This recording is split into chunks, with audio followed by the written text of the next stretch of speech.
오늘 성경 말씀은 베드로전서 4장 7절에서 11절입니다. 오늘 본문은 종말의 때를 살아가는 그리스도인들의 합당한 신앙생활과 관련한 권면의 말씀입니다. 여기서 이 종말의 때를 살아가는 그리스도인의 합당한 신앙생활에 대해 세 가지로 말하고 있습니다. 이 세 가지를 통해 지금 우리들에게 필요한 교훈을 알아보겠습니다. 첫째, 우리는 정신을 차리고 깨어 기도해야 합니다. 이것은 성도 각 개인이 해야 할 일입니다. 7절, 만물의 마지막이 가까이 왔으니 그러므로 너희는 정신을 차리고 근신하여 기도하라. 여기서 베드로는 만물의 마지막이 가까이 왔으니 라고 말하므로 성도들에게 말세에 대한 의식을 다시 일깨움으로써 바른 신앙생활의 당위성을 확인하고 새로운 마음으로 분발할 것을 촉구하고 있습니다. 이 말 안에는 행동할 시간은 있지만 낭비할 시간은 없다는 영적 메시지가 담겨 있습니다. 즉, 지금이 마지막이 가까운 때이기에 성도는 게으른 마음을 품지 말고 그렇다고 허둥대지도 말고 차분하게 각자 해야 할 일에 최선을 다해야 한다는 것입니다. 그런데 예나 지금이나 세상 사람들은 물론 심지어 믿는 사람들조차도 이러한 중심 잡힌 신앙의 자세를 잃고 극단적으로 치우치는 경우가 적지 않습니다. 예컨대 어떤 사람들은 조금만 시대가 어려워지면 말세가 왔다 하며 위기의식을 조장합니다. 이런 주장은 연약한 성도들에게 위협적입니다. 이런 행동은 마치 적그리스도나 거짓 선지자와 같은 이단들이 미성숙하고 어리석은 자들을 미혹하여 당장 모든 것이 끝날 것처럼 위협하며 삶의 뿌리를 송두리째 흔들어 놓는 것과 같습니다. 두려움을 조장하여 자기 휘하에 종속시키는 악한 행동입니다. 혹은 이와 정반대의 모습을 보이는 사람들도 있습니다. 마지막이 가까이 왔다고 하는 말은 옛날부터 항상 있어 왔지만 지금까지 아무 일이 없었으니 앞으로도 그러하리라고 말하는 것입니다. 하지만 우리는 그리스도께서 처음 이 땅에 오셔서 구원을 완성하시고 승천하신 그 순간부터 세상의 종말이 시작되었음을 기억하며 한시도 종말 의식을 잊어서는 안 되겠습니다. 지금이 마지막 때인 것입니다.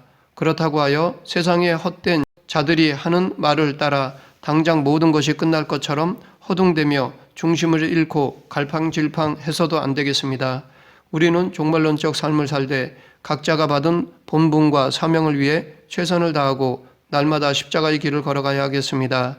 이렇게 베드로는 만물의 마지막이 가까이 왔음을 상기시킨 후 정신을 차리고 근신하여 기도하라고 하였습니다.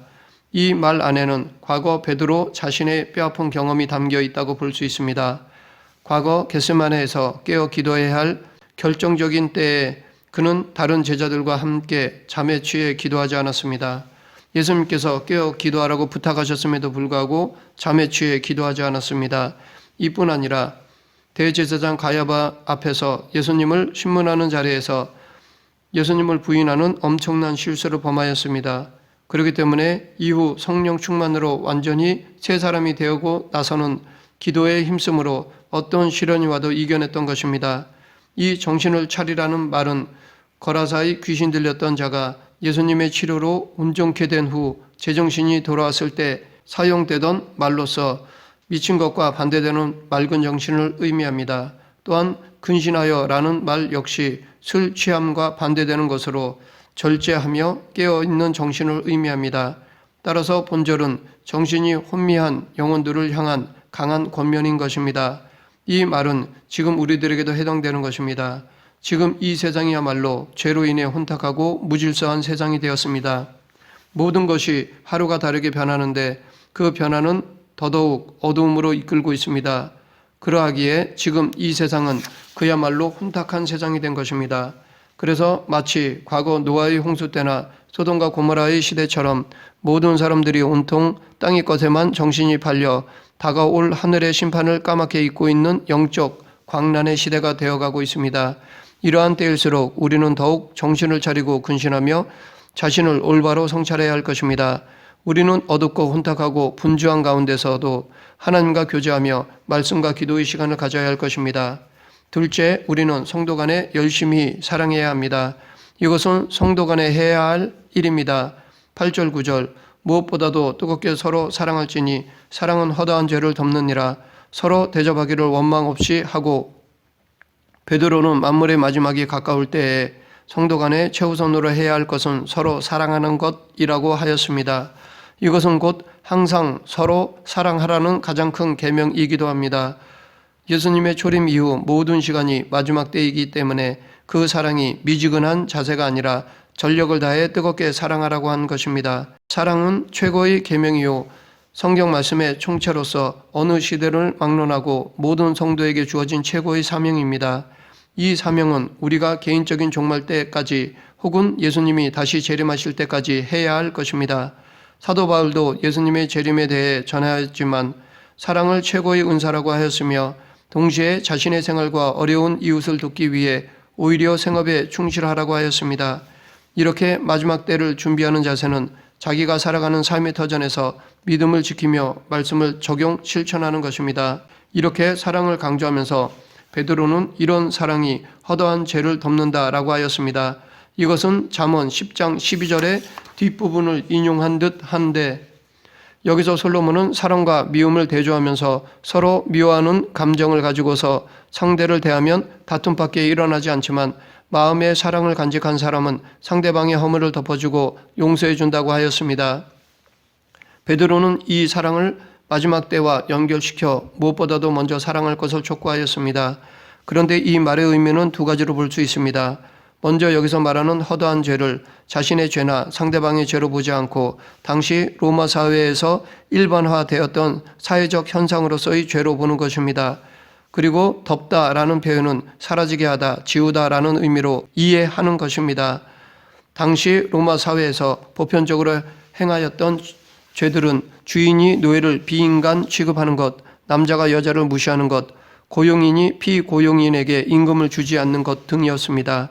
그러므로 그리스도 안에서 서로를 하나님의 형상으로 바라보며 사랑으로서 그러한 사회적 현상으로서의 죄의 뿌리를 뽑을 수 있기 때문에 성도들은 그렇게 되도록 피차간에 열심으로 사랑해야 한다는 것입니다. 다음은 성도들은 심판의 때에 죄가 있음에도 불구하고 하나님으로부터 그 죄를 가리움을 받게 된다는 것으로 보는 것입니다. 즉 사랑의 행위를 통해 결국 자기 자신이 하나님의 심판대 앞에서 용서함을 받기 때문에 종말을 기다리는 성도들은 그 유익을 바라보면서 피차간에 뜨겁게 사랑해야 한다는 것입니다.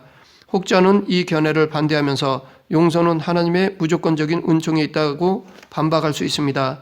그러나 성도의 사랑의 행위조차도 하나님의 무조건적인 은혜로 인한 구원 및 그로 인한 성령의 역사하심의 결과로 나오는 것입니다. 그런데 이 말은 사랑이 죄보다 더 크고 강하다라는 것을 보여주는 것이기도 합니다. 실제로 죄 문제를 해결하는 방법 중에 가장 확실한 것이 사랑입니다. 역사적으로 죄의 문제를 해결하기 위해 사람들이 많은 노력을 해왔습니다. 그 중에 두 가지로 나누어 보면 첫째, 공의에 의해 처단하는 방법과 둘째, 사랑을 통해 해결하는 방법입니다. 첫 번째 방법은 책임을 명확히 가려 그에 따라 형벌을 엄하게 내림으로써 범죄자에게는 응분의 대가를 치르게 하고 동시에 다른 사람들에게도 두려움을 주어 범죄를 예방하는 것입니다. 그런데 이 방법은 범죄를 줄어들게 하지 못하였습니다. 두 번째 방법은 사랑으로 바꾸는 것입니다. 엄벌 위주에서 교화를 통한 예방과 선도로 교도소에서도 직업교육이나 인성교육과 같이 범죄자를 근본적으로 교화시키는 것입니다. 사형제도의 폐지도 이러한 맥락에서 나온 것입니다. 이처럼 공의의 근거를 둔 심판은 죄에 대한 사후의 처리일 뿐이지만 악한 것을 기억하지 않는 사랑은 근본적이고도 예방적인 해결책입니다. 그러므로 우리는 그리스도의 십자가를 바라볼 때마다 용서하고 품는 사랑이 얼마나 큰 힘을 발휘하는가를 마음에 깊이 새겨야 하겠습니다. 그리고 마지막이 더욱 가까워진 이때에 더욱 열심을 품고 그리스도께서 보이신 그 사랑을 행함으로써 우리도 사람들로 하여금 죄에서 돌이켜 하나님의 품으로 돌아오게 하는 사명을 감당해야 할 것입니다. 계속해서 베드로는 서로 대접할 것을 권하는데 그 대접을 원망 없이 하라고 하였습니다. 베드로가 이렇게 말한 이유는 당신은 지금과는 달리 교회 제도가 제대로 되어 있지 않았고 게다가 종교적인 핍박까지 있었던 때였습니다.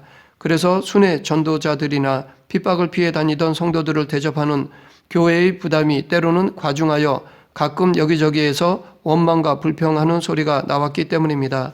그래서 모든 교회를 감독하고 있던 베드로는 이러한 원망과 불평으로 인해 오히려 성도들의 사랑이 식을 뿐 아니라 복음 전파에까지 방해받는 것을 보고 이렇게 말한 것입니다. 이렇게 성도들 간의 대접은 좋고 아름다운 것이지만 원망과 불평이 따른다면 오히려 역효과가 날 수 있습니다. 불평과 원망은 작은 것처럼 보이지만 커지면 인간관계를 파괴하는 독과 같은 것입니다. 일상생활에서 우리가 사람들에게 상처받는 것이 대단한 사건이나 이슈일 때도 있지만 대부분은 상대가 던진 사소한 한마디의 말 때문일 경우가 많습니다. 이렇게 볼 때 불평과 원망의 말은 공동체를 파괴하는 뚝에 난 작은 구멍과 같은 것이라 하겠습니다. 즉 작은 구멍이 점점 커져 뚝을 무너뜨리듯 교회 공동체를 파괴하는 것입니다. 그러므로 우리는 성도 간의 교제 속에서 이러한 일이 일어나지 않도록 힘써야 할 것입니다. 이를 위해서 대접하는 자는 물론 대접받는 자에게도 몇 가지 자세가 필요합니다. 먼저 대접하는 자는 이를 부담이 아니라 특권이라고 생각해야 할 것입니다. 왜냐하면 줄이고 목마른 자, 나그네와 같이 떠돌거나 갇힌 자처럼 도움이 절실히 필요한 사람을 돌아보고 대접하는 것은 마지막 때에 하나님으로부터 상급을 받는 일이기 때문입니다. 따라서 대접하는 성도들은 이를 귀찮은 일이 아니라 오히려 복의 기회로 알고 사랑과 기쁨으로 대접하는 일에 힘써야 할 것입니다.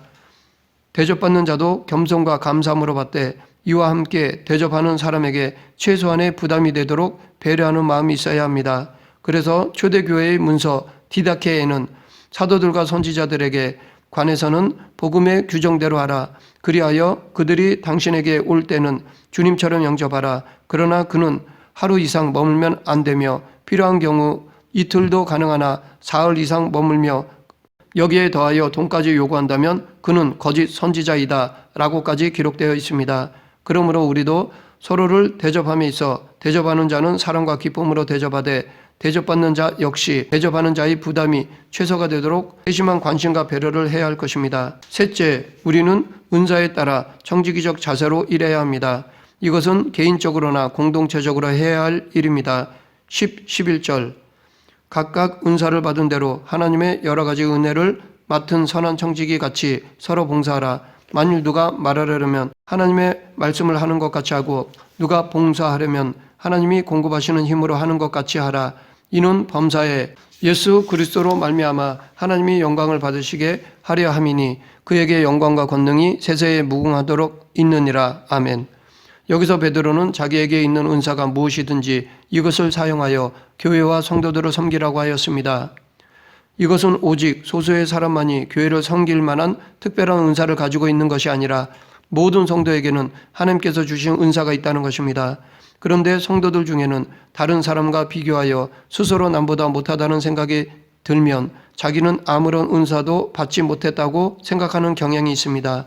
혹은 자기 은사로 남을 판단하는 경향도 있습니다.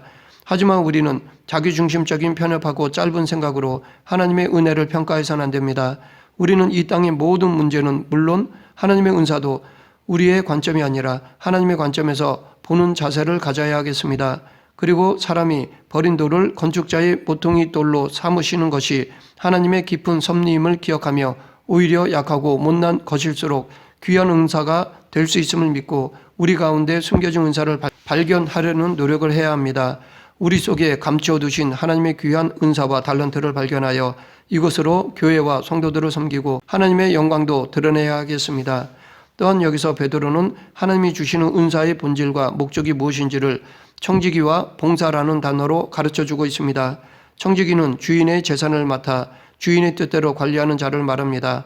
따라서 본절에서 하나님의 각양 은혜를 맡은 선한 청지기 같이 서로 봉사하라 라고 한 것은 은사의 주인은 하나님이요 은사를 받은 사람은 단지 청지기에 불과하며 은사의 목적은 봉사하고 섬기는 데 있다는 것을 말해줍니다.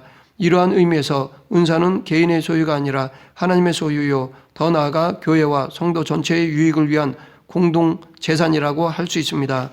그래서 예수님께서도 능력으로 5,000명을 먹이셨음에도 불구하고 정작 당신이 시장하실 때는 열매 하나를 얻기 위해 무화과 나무를 뒤지셨고 사도 바울 역시 하나님으로부터 엄청난 은사와 능력을 받았지만 이를 오직 복음 선포와 교회를 섬기는 데만 사용했기에 정작 선교에 필요한 경비는 교회의 도움을 받거나 직접 노동함으로써 마련했던 것입니다. 그러므로 우리는 무엇인가 자랑할 만한 은사가 있다면 이 또한 하나님으로부터 받은 것임을 알고 자신의 유익을 위해서가 아니라 하나님과 교회 전체의 유익을 위해서만 사용해야 하겠습니다. 지금까지 종말의 때를 살아가는 그리스도인의 합당한 신앙생활에 대해 세 가지를 알아보았는데 여기서 베드로가 자주 언급한 말이 서로라는 단어입니다. 8절 서로 사랑하며 9절 서로 대접하고 10절 서로 봉사하라입니다. 이것은 성도의 사랑과 섬김에는 일방적이지 않고 서로를 향한 쌍방적인 섬김이 있어야 한다는 것을 의미합니다. 왜냐하면 교회는 그리스도의 몸이요 성도들은 그 지체로서 상호 의존되어 있기 때문입니다. 또한 머리 대신 그리스도를 제외한다면 모든 성도는 같은 형제 자매로서 동등한 관계이기에 자발적인 상호 섬김이 없다면 교회는 결코 유지될 수 없기 때문입니다. 말씀을 맺겠습니다. 종말의 때를 살아가는 우리는 정신을 차리고 깨어 기도해야 합니다. 또한 성도 간에 사랑해야 합니다. 그리고 은사에 따라 청지기적 자세로 일해야 합니다. 이런 자세는 초대교회 때부터 계속되어 왔습니다. 지금 우리도 이런 자세를 취하여 마지막 때를 잘 준비하는 그리스도인이 되길 간절히 축원합니다. 기도하겠습니다. 생사와 화복을 주관하신 하나님 아버지, 깨어 기도하고 서로 사랑하며 각자에게 주신 은사를 따라 충성하는 저희 모두가 되게 하여 주시옵소서. 예수님 이름으로 기도드립니다. 아멘.